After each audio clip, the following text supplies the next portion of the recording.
Do you know how awkward it is for landlocked countries to export? Kazakhstan's National Atomic Energy Company plans to export uranium to the United States by way of China and then through a port on China's coast. But what if China refuses to let them pass through? The company is the world's largest uranium miner, and China, the United States, Russia, Japan, South Korea, and others are its important buyers. Of course, it's easiest to export to China and Russia since Kazakhstan borders Russia. However, it's quite difficult to cross over China and Russia to get to the US. If the US wants to import uranium, they can't buy directly from Kazakhstan but have to purchase it through intermediaries who increase the price. Furthermore, the US is the most desirable market for Kazakhstan's National Atomic Energy Company to export directly to. This is a difficult problem. Will a country agree to let another country via their territory to export goods to a third country? Or, if the US exports uranium, and Kazakhstan plans to borrow China's territory, will China agree? Okay, that and more is exactly what we are going to talk about. Let's get started. In international trade, most goods are either transported by land or sea, with land transport being more suitable for adjacent countries and sea transport for long journeys that require crossing multiple countries. So, what if a country that needs sea transport is not suitable geographically for it? Kazakhstan is a country with a particularly awkward geographical position. It is located deep in Asia, with Russia to the north, and Uzbekistan, Turkmenistan, and Kyrgyzstan to the south. The only adjacent water areas are the Caspian Sea and the Aral Sea. Unfortunately, these are both landlocked water area, and they are blocked by Iran, Turkey, and others. It's impossible for Kazakhstan to reach the sea from the south. What about the east? That's China. China has a superior geographical position, with its southeastern region bordering the sea, so it can go anywhere by sea. Therefore, if Kazakhstan wants to do business with the United States, its best option is to export to US via China's territory because the US leads the sanctions against Russia and Russia will never agree to do something for the US. However, as a sovereign country, is it dangerous for China to allow the goods of other countries to pass through its territory?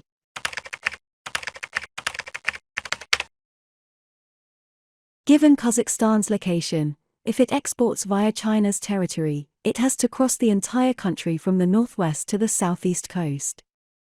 There are too many places along the way, and if China has any state secrets, they can easily be stolen. Is it dangerous to transport goods through other countries' territory? Whether it is dangerous to transport goods through other countries is an important issue that the country must have considered.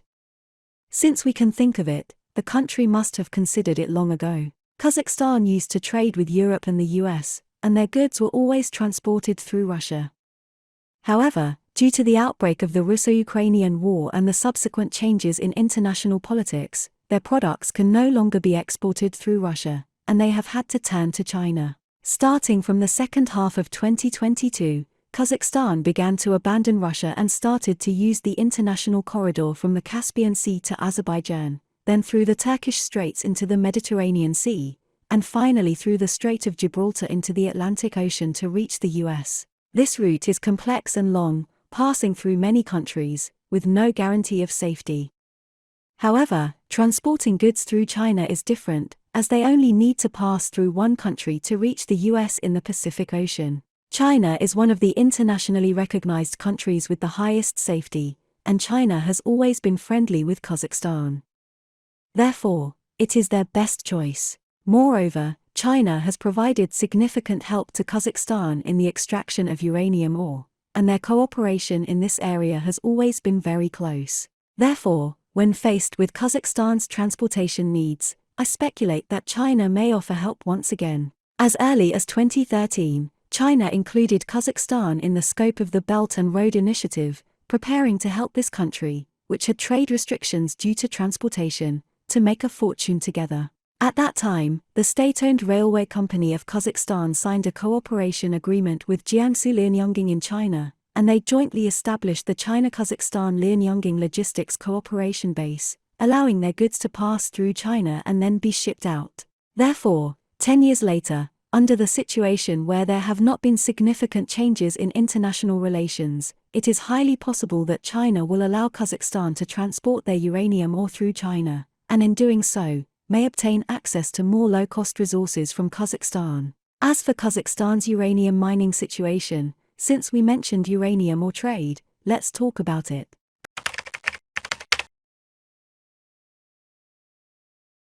Kazakhstan is the largest landlocked country in the world, with complex terrain, inconvenient transportation, and low precipitation, resulting in very poor land.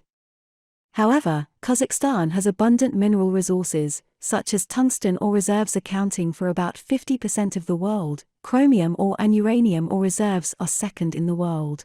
Uranium ore is highly radioactive, and extracted uranium is an extremely rare metal element that can be used in the nuclear industry.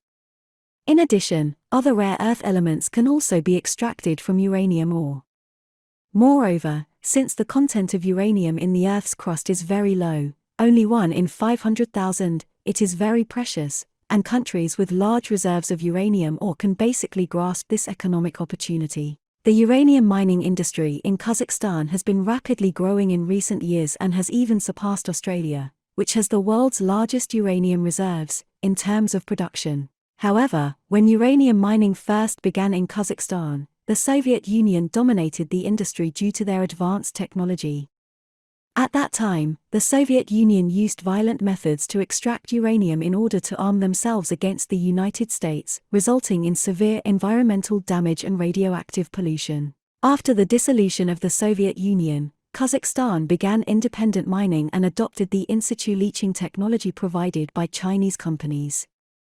This method does not require extensive excavation on the surface, and thus is able to protect the soil and vegetation. After achieving stable uranium production, Kazakhstan established a low-enriched uranium bank with funding from wealthy countries such as the United States and the United Arab Emirates, in order to ensure international supply. In 2020, China's CGN Group assisted Kazakhstan in establishing their first uranium processing plant using in situ leaching technology, transforming their industrial structure from solely mining to uranium product processing, thus increasing their profits. Now, Kazakhstan has matured to the point where they can independently develop and improve the value of their uranium products, making it one of the country's main sources of foreign exchange earnings. In 2022, due to the conflict between Russia and Ukraine and the resulting sanctions imposed by Western countries on Russia, the price of uranium rose by 31%.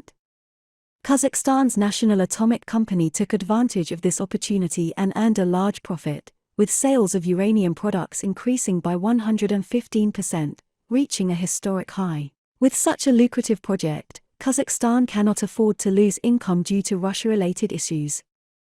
Therefore, they turn to China for help, hoping to transport their uranium products from Xinjiang to the east coast ports of China, and then by sea to the United States. This is the third export route for Kazakhstan, which is safe, efficient, and much better than the Caspian Sea route they used to replace the Russian route. Some people may think that uranium is a strategic metal resource and that China's transit of uranium to the US is facilitating the US, which should not be agreed to. However, this is just business. If cooperating with Kazakhstan is beneficial to China, why not agree? China has always emphasized common development with third world countries and provided assistance. Moreover, winning the support of third world countries appears to be advantageous to China. Therefore, I believe that the Chinese government will agree to this plan. What do you say? Okay, that's all for today. Please put your comments below, and share your insightful ideas with other people. Thank you so much for your continuous support. Your precious time with us is highly appreciated. See you.